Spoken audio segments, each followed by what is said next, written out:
오늘 말씀은 예배하는 가정, 만족하는 가정이라는 말씀으로 여러분에게 말씀 전하겠습니다. 여러분, 하나님은 사랑이십니다. 그 사랑이신 하나님께서 여러분을 돌보시고 한 해 동안 준비하신 선하고 좋은 일들을 여러분에게 이루어 주시기를 예수 그리스도의 이름으로 축원합니다. 지난 2년 동안 저희가 코로나 시기를 보내고 나서 우리가 위기라는 말을 자주 사용하죠. 환경이 위기다, 오미크론으로 인해서 방역도 위기다, 사회적 거리두기로 인해서 소상공인의 위기다, 교육도 위기다, 각처에서 위기의 이야기들을 참 많이 합니다. 그런데 많은 위기가 있지만 가장 근본적인 것들을 살펴보면 코로나 시기에 가정의 위기가 참 제일 심각한 듯합니다. 가정이 버텨주고, 가정이 건강하고, 가정이 이 시기를 이겨나갈 수 있는 힘이 있으면 이 모든 어려움들을 극복할 수 있는데, 가정이 어려워지면 다 무너지게 되죠. 많은 사람들이 가정의 위기를 말할 때 벌어지는 현상을 이야기합니다. 어떻게 그것을 해결할지 방법론적으로 많이 얘기하죠. 부부 위기 관리법, 가정 위기 관리, 재정 위기 관리법, 자녀 양육법, 돈 걱정 없는 우리 집, 이런 책들과 이런 방법론들이 계속해서 나오고 있습니다. 가정을 이렇게 운영해 보세요. 부부관계는 이렇게 해결해 보세요. 자녀는 이렇게 키워보세요. 근데 가만히 들여다보면 표면적이고 지금 나타나는 현상에만 주목하다 보면 근원적인 문제를 보지 못할 때가 있습니다. 예를 들어서 우리도 배가 아프다, 허리가 뻐근하다라는 증상이 있을 수 있죠. 그런데 증상만 보고는 병의 원인을 잘 알 수 없습니다. 마사지 받으면 해결이 되겠습니까? 배꼽에다가 머큐름을 바르면 되겠습니까? 엑스레이나 CT, MRI를 찍어보고 잘못된 부분을 정확히 진단하고 또 그 진단한 것들을 다 원인을 분석하고 원인이 무엇인지 판단할 수 있는 능력이 있어야 그때부터 치료가 가능한 것이죠. 그렇다면 여러분, 가정의 위기의 원인은 무엇입니까? 그 근원은 어디에서부터 시작된 것입니까? 우리는 그것을 성경에서 답을 찾을 수 있습니다. 성경은 어디에서부터 이 위기가 시작되었고 어디에서부터 가정이 시작되었는지 그 시작을 명확히 가르쳐주고 있습니다. 창세기 3장으로 올라가면 그 위기의 원인이 있죠. 맨 처음 하나님께서 만드신 가정은 완벽했습니다. 하나님께서 세상에서 가장 아름다운 피조물인 남자와 여자를 만들었고 또 이로써 최초의 가정이 생겼습니다. 이 그러면 루벤스가 그린 가정인데요. 맨 처음에 아담과 하와가 서로의 눈을 바라보며 행복해하고 있는, 만족해하는 그 그림이 있죠. 옷을 벗었어도 부끄러워하지 않고 서로의 모습을 있는 그대로 받아주는 가정이 생긴 것입니다. 하나님께서는 이러한 인간을 보시며 심히 좋았다 말씀하시죠. 하나님께서는 남자와 여자를 가장 완벽한 환경인 에덴 동산에 두셨습니다. 두 사람은 행복했습니다. 에덴 동산에서 동물의 이름들을 지으면서 만족했습니다. 하는 모든 일들이 부족함이 없었습니다. 매일 하나님과 함께 지내고 감사하며 행복한 나날들이 이어졌죠. 그런데 그때 마귀는 인간을 유혹합니다. 뭔가 부족하다고 말합니다. 선악과를 먹고 하나님과 같이 되어야 한다. 금지하신 것이 해봐야 된다.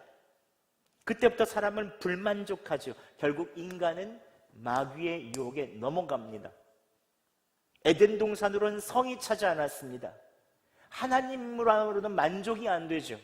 하나님처럼 되고 싶었습니다. 그래서 하나님이 금지하신 선과 악을 분별하는 나무의 열매를 먹죠.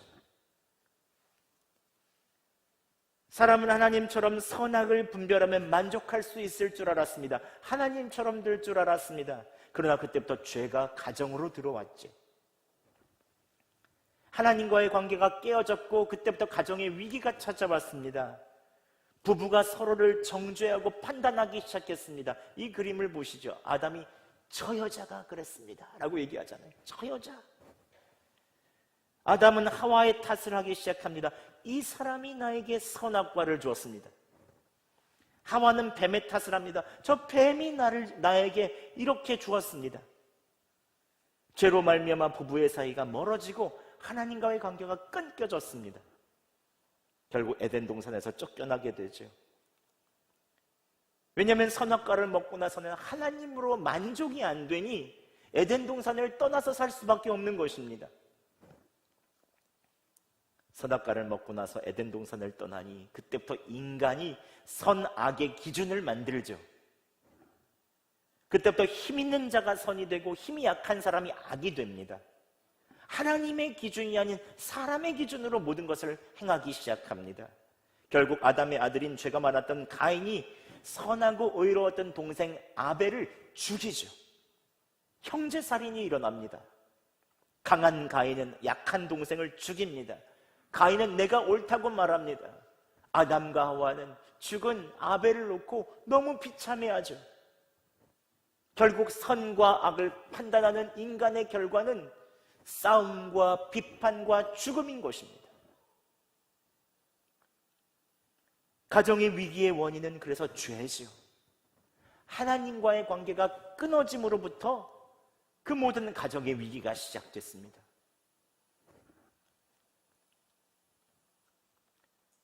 오늘날 우리 사회와 가정에서 일어나는 일들은 그 당시 일들의 재현일 뿐입니다. 문명이 발달하고 정보화 시대라서 정보가 넘치고 우리의 살기가 너무 좋아졌다고 하고 많이 발달했다고 하고 교육 수준도 높아졌다고 하지만 환경만 좀 바뀌었을 뿐이지 여전히 그런 일들이 일어납니다.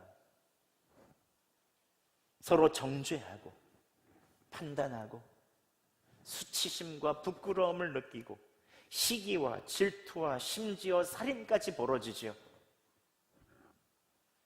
힘 있는 사람이 힘없는 사람을 악인으로 단죄합니다. 자신의 권력을 사용해서 사람을 희생시켜도 정당하다고 합니다. 나라를 이렇게 만든 책임을 물어 벌금을 내라고 하니 29만 원밖에 없다고 합니다.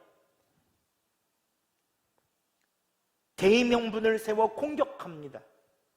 천지창조 때와 지금을 비교하면 그때가 원시적인 삶인 것 같지만 양상은 거의 비슷합니다. 왜냐하면 원뿌리가 똑같기 때문에 그렇습니다. 가정의 위기, 가정의 문제를 깊이 들여다보면 결국은 죄입니다. 죄.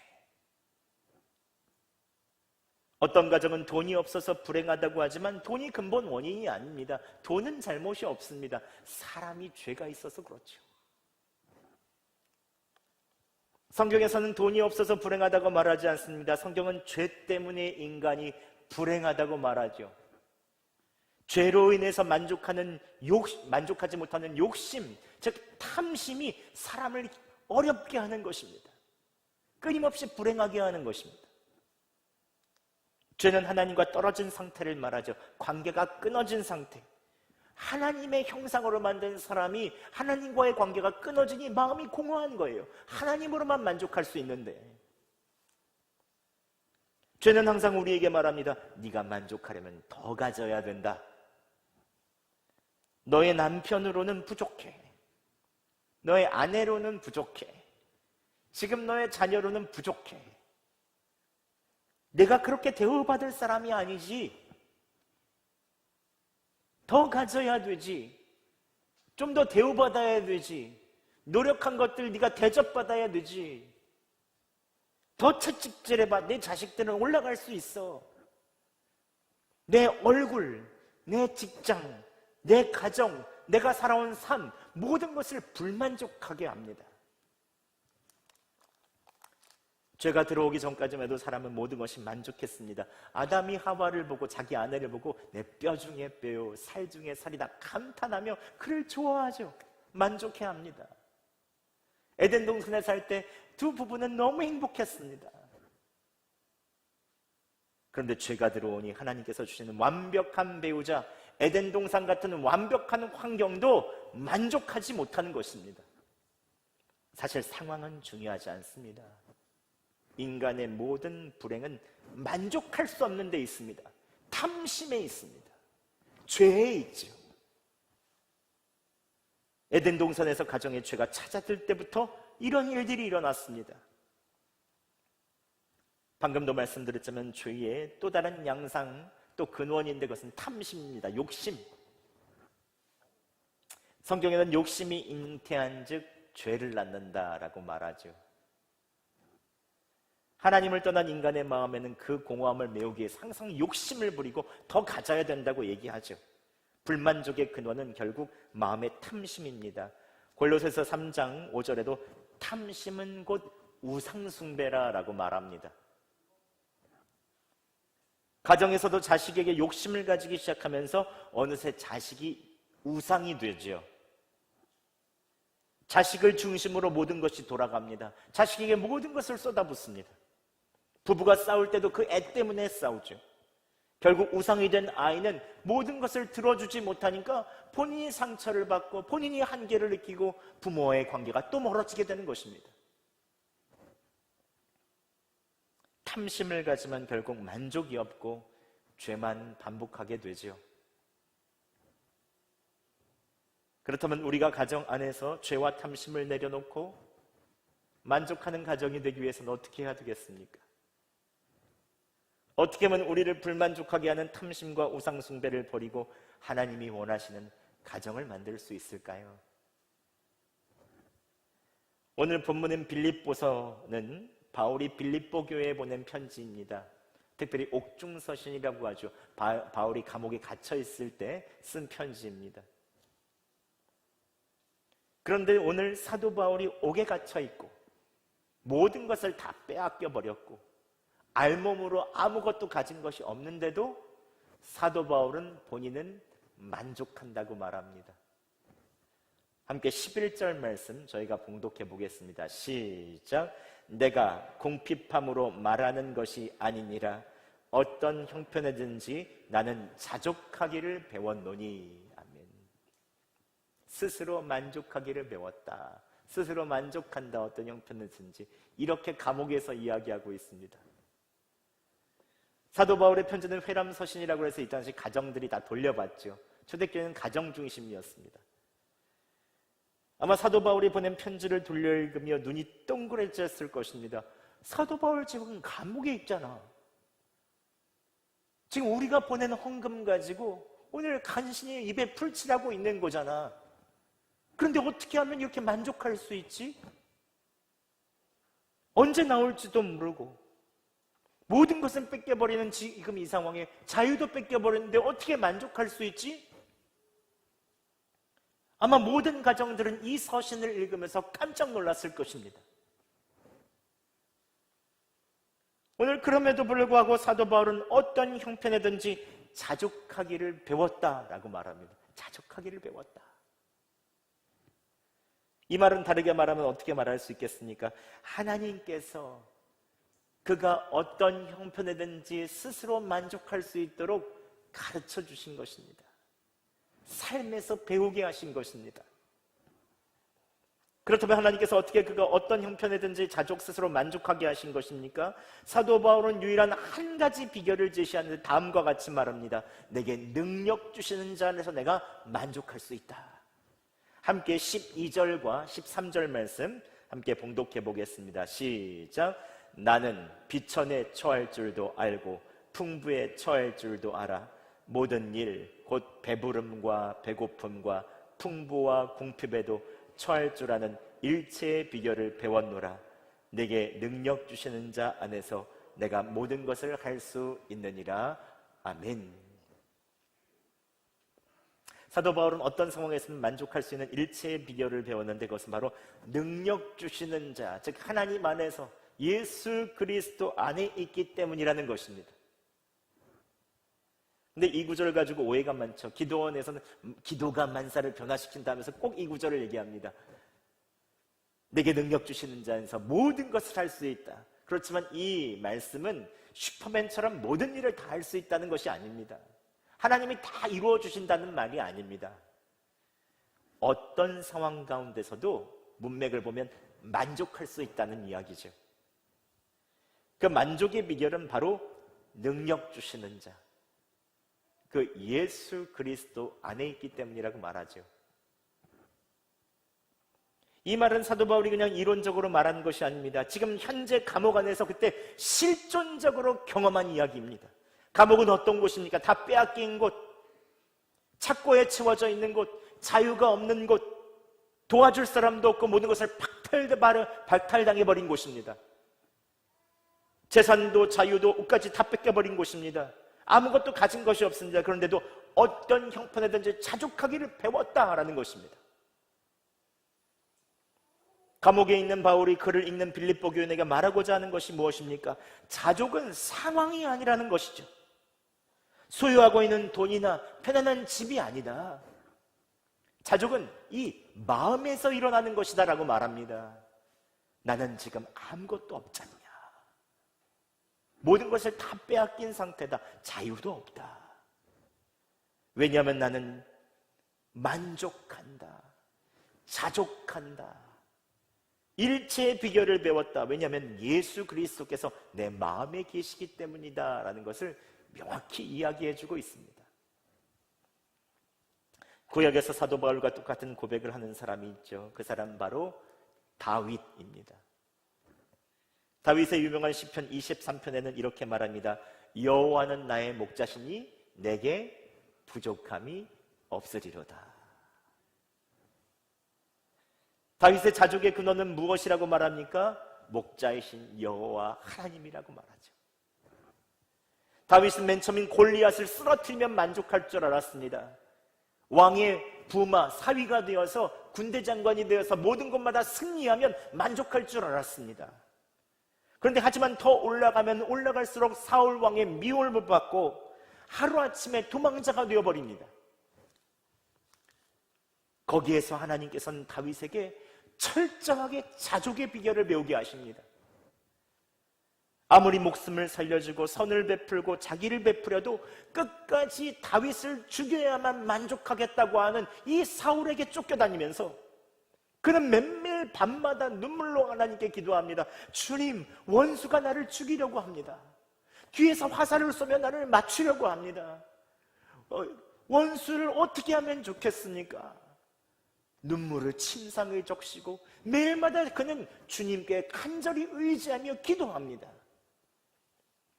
그런데 그때마다 하나님께서 다가와 주시고 매일 그에게 적당한 믿음과 용기와 하루를 이길 수 있는 인내를 허락하여 주십니다.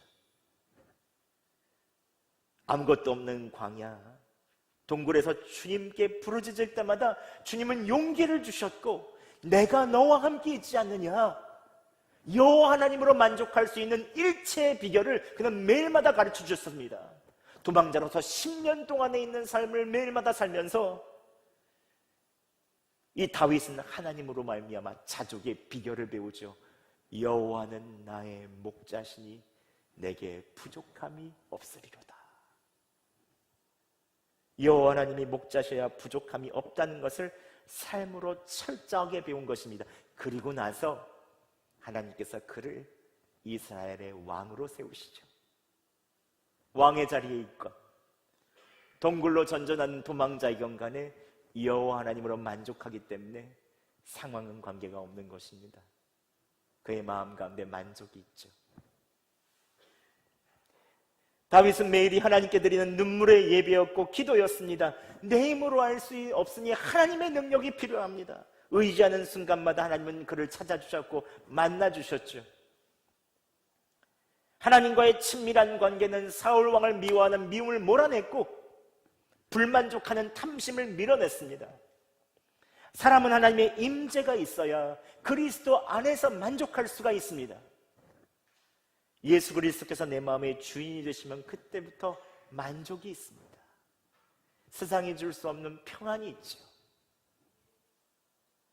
실제로 어떤 집을 가보면 넉넉하고 전혀 부족함이 없는데 항상 염려, 근심, 걱정, 불만족하는 가정이 있습니다. 그런데 어떤 집을 보기에는 그렇게 넉넉하지 않아요. 삶에도 그렇게 좋은 일이 많이 없는 것 같아요. 계속 문제는 끊임없이 일어나요. 그런데 여유가 있고 웃음이 넘치는 가정이 있습니다. 감사할 상황이 아닌데 감사하다고 말합니다. 만족하다고 말합니다.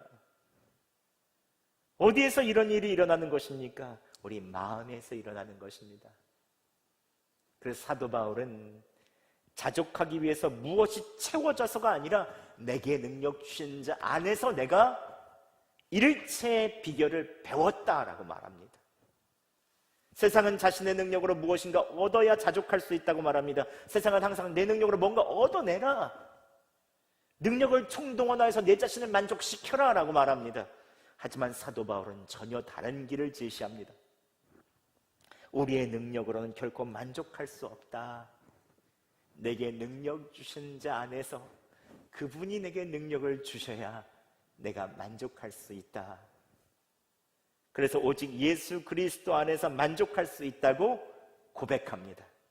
그래서 자족은 하나님께서 주시는 마음이라고 말할 수 있습니다.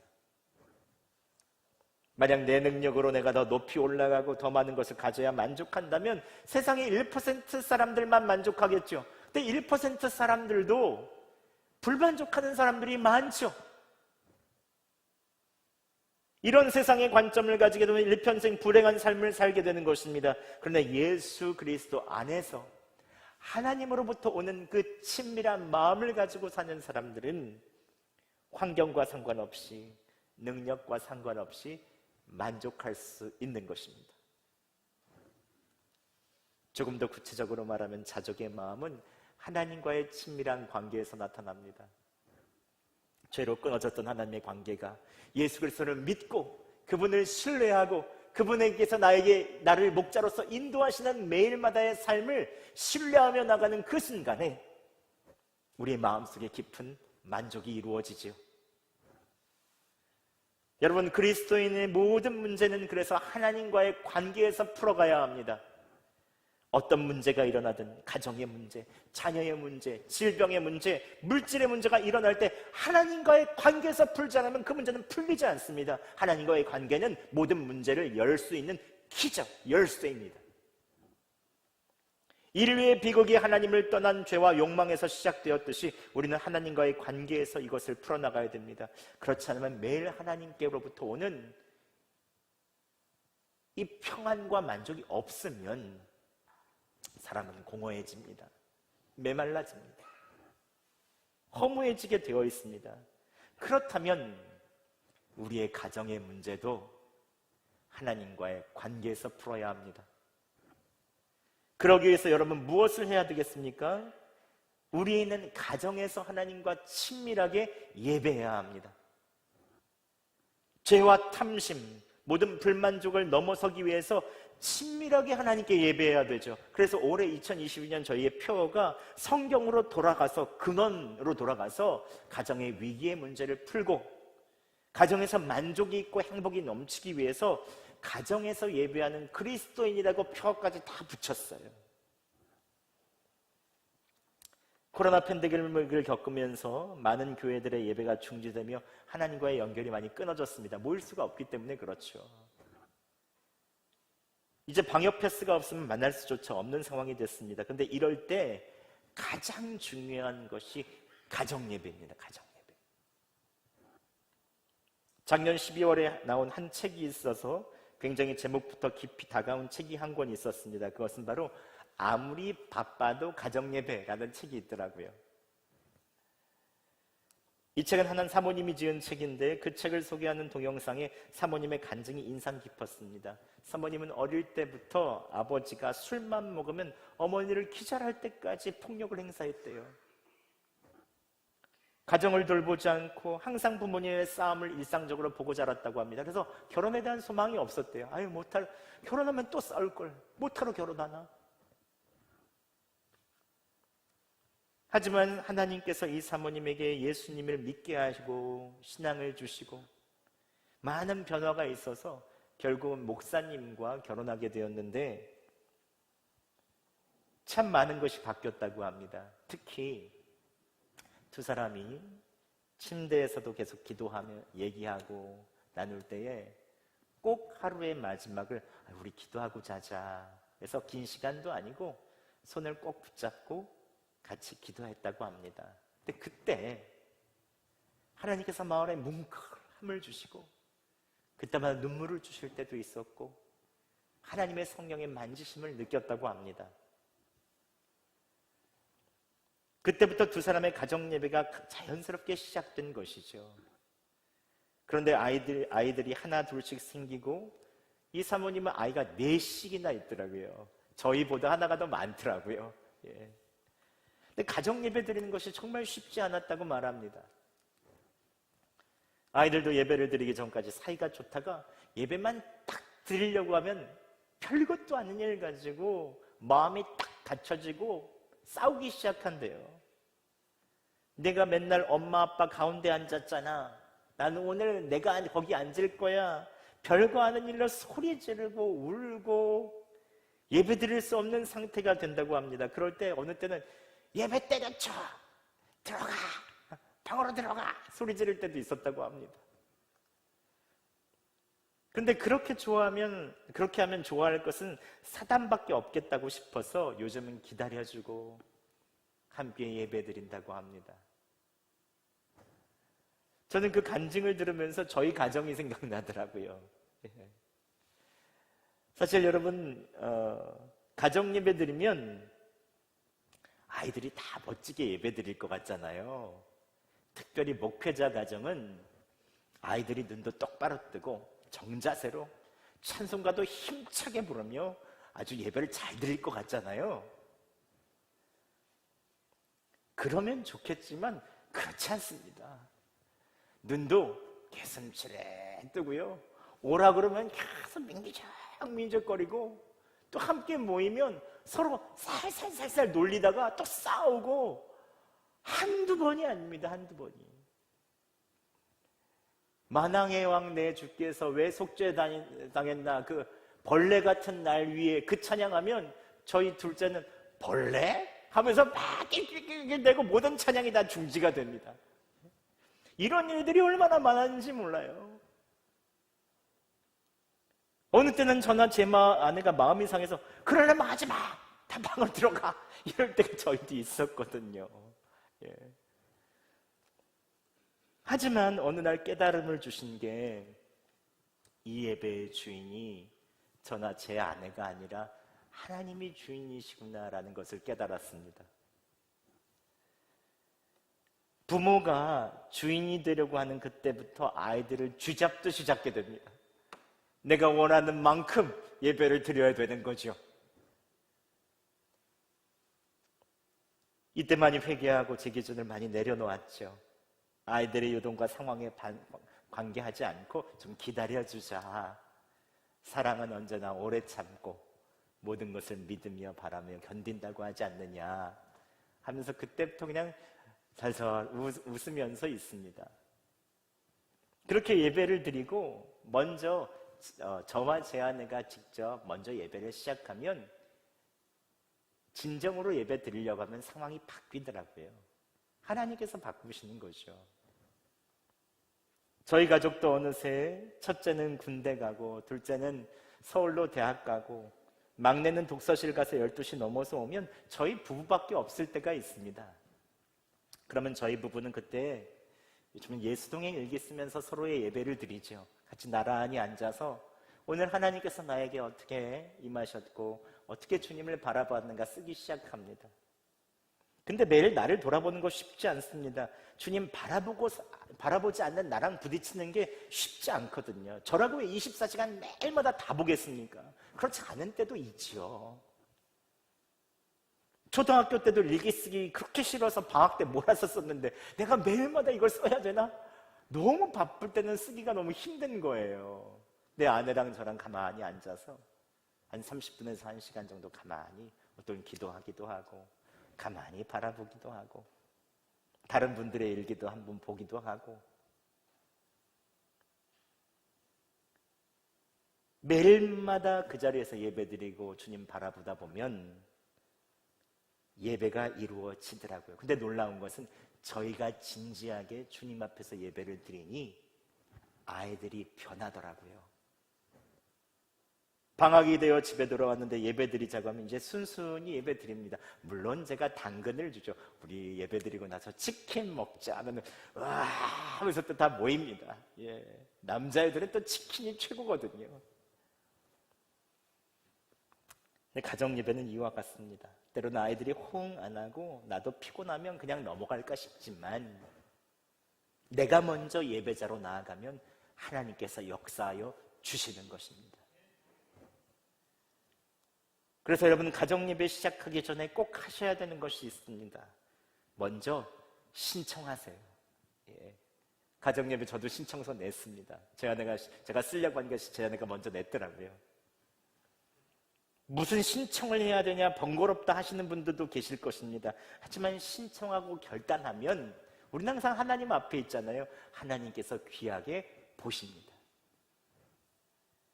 또 익숙해질 때까지 다른 사람의 도움이 필요합니다. 지금 12가정밖에 신청을 안 했대요. 여러분 신청하시고 사진도 찍고 매일 예배 드리세요. 무엇보다 이걸 담당하는 이승훈 전도사님이 얼마나 꼼꼼한 사람인데요. 여러분 잘 관리해 드립니다. 한 번 시작하면 절대로 중간에 그만두는 그런 분이 아니더라고요. 얼마나 똘똘한지 저희 전도사님이. 내 이름과 가족 이름이 올라가 있으면 끝까지 책임지고 기도하고 도와드릴 뿐입니다. 그리고 저도 여러분의 가정 예배에 여러분에 있어서는 명단 보고 기도하겠습니다. 새벽마다. 그러니 결단해 보시기 바랍니다. 나는 가족이 없다고 포기하지 마세요. 예배 시작해 보세요. 혼자라면 구역 가족들 4명이서 함께 모이세요. 그리고 예배를 즐겁게 드리세요. 분위기를 밝게 하세요. 잘못도 용서해주고 그날은 모든 것을 넘어가 주세요. 그날을 최고의 은혜의 날로 보내세요. 일주일에 한 번 우리가 그렇게 주님 앞에 예배 드리는 것이 얼마나 소중하겠습니까? 거기서부터 우리의 습관을 들여나가보는 것이요. 그때부터 가정의 문이 열릴 것입니다. 말씀을 맺겠습니다. 오늘날 가정의 위기의 뿌리는 죄, 불만족입니다. 그러나 내게 능력 주신 자 안에서는 어떤 상황이건 만족할 수 있지요. 그러기 위해서 주님으로부터 능력을 받으시기 바랍니다. 주님과 더 친밀해지세요. 가정에서 예배 드리세요. 삶에서 예배 드리며 주님의 예배 자리로 나아가시기 바랍니다. 특별히 가정에 문제가 있습니까? 예배로 풀어보세요. 2022년 예배 드릴 때 여러분 불만족이라는 죄의 습관에서 떠나 하나님께서 여러분에게 주는 감사와 기쁨과 은혜가 충만할 줄 믿습니다. 삶으로 예배하시고 가정에서 예배하실 때에 예수님의 놀라운 역사가 2022년에 언제나 어디서나 나타날 줄 예수 그리스도의 이름으로 축원합니다. 아멘. 오늘도 주님이 가정에서 친히 일하시는 한 해가 되길 바라며 주가 일하시네 함께 찬양하면서 우리의 가정을 위해서 오늘 축복하면서 기도하는 시간 갖도록 하겠습니다. 함께 이 찬양하겠습니다.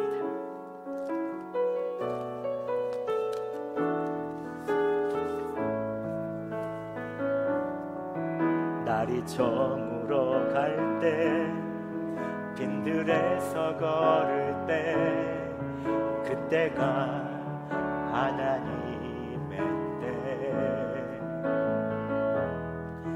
내 힘으로 안 될 때 빈손으로 걸을 때 내가 고백해 여호와 이래 주가 일하시네 주가 일하시네 주가 일하시네 주께 아끼지 않는 자에게 주가 일하시네 주가 일하시네 신뢰하며 걷는 자에게 우리 모인 이곳에 주님 함께 하시네 우리 모인 이곳에 주님 함께 계시네 누리네 아버지 은혜 아멘 적은 떡과 물고기 내 모든 걸 드릴 때 모두 고백해 여호와 이래 주가 일하십니다 주가 일하시네 주가 일하시네 주께 아끼지 않는 자에게 주가 일하시네 주가 일하시네 신뢰하며 걷는 자 다시 한번 고백하겠습니다 주가 일하시네 주가 일하시네 주가 일하시네 주께 아끼지 않는 자에게 주가 일하시네 주가 일하시네 신뢰하며 걷는 자에게 이 시간 우리 함께 기도하겠습니다. 주님 2022년 예배로 시작했습니다. 내 능력으로 불만족스러웠던 이제 모든 죄를 끊고 내게 능력 주시는 자 안에서 만족하기 원하오니 그 만족의 기쁨이 가정에서부터 시작되게 하여 주시옵소서. 그래야 여성동교회 가정마다 예배가 뿌리내려 코로나 팬데믹 시대를 이기고 승리하는 진정한 만족과 평화가 가득한 가정 되게 하여 달라고 이 시간 함께 우리의 가정, 우리의 자녀, 우리의 있는 모든 얼굴을 떠올리며 함께 축복하며 기도하시겠습니다. 기도하겠습니다. 사랑의 하나님 아버지 이 시간 더욱더 저희의 가정을 위해서 기도하기 원합니다. 아버지 내 능력으로 이때까지 살아오게 했었던 그 불만족스러웠던 모든 죄를 끊고 이 시간 능력 주시는 자이신 주님을 바라보기 원합니다. 아버지 이 시간 더욱더 주님 안에서 만족하기 원하오니 아버지 그 만족의 기쁨이 가정에서 시작되게 하여 주시옵소서. 여성동교에 있는 모든 가정들마다 하나님 은혜를 더하여 주시고 더욱더 가정의 예배가 시작되게 하여 주시옵소서. 아버지 가정마다 예배가 뿌리내리게 하시고 코로나 팬데믹 시대를 이기고 승리하는 진정한 만족과 평화가 가족마다 가득하게 하여 주시기를 원합니다. 아버지 은혜 내려 주시옵소서. 아버지 결단하며 주님께 나아가게 하여 주시옵소서. 주님의 능력으로 채우시는 예배, 하나님의 은혜가 가득한 예배가 2022년 우리의 가정에게 일어나길 원하오니 주여 역사하여 주시옵소서. 함께하여 주시옵소서. 주님 사랑의 하나님 아버지 2022년 예배해로 시작했습니다. 오늘 말씀을 바라보며 무엇보다도 가정의 예배가 시작되기를 간절히 구합니다. 내 능력으로 불만족스러웠던 모든 죄를 끊고 이제 주님 안에서 만족하기 원하오니 내게 능력 주시는 자 주님께서 우리에게 능력을 더하여 주시옵소서. 만족의 기쁨을 허락하여 주시옵소서. 그 기쁨이 가정에서부터 시작되게 하여 주시옵소서.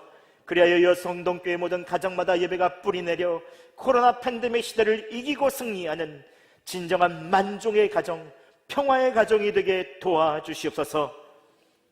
이 시간 예배의 주인이신 주님께 감사하며 예물 드립니다. 감사와 11조 주정헌금과 꽃꽂이와 각종 예물로 드리오니 하늘 창고에 넣어주시고 주님 나라 귀한 일에 사용하여 주시옵소서. 이번 한 주간도 삶에서 예배하며 가정에서 예배하는 그리스도인으로 살게 하여 주시옵소서.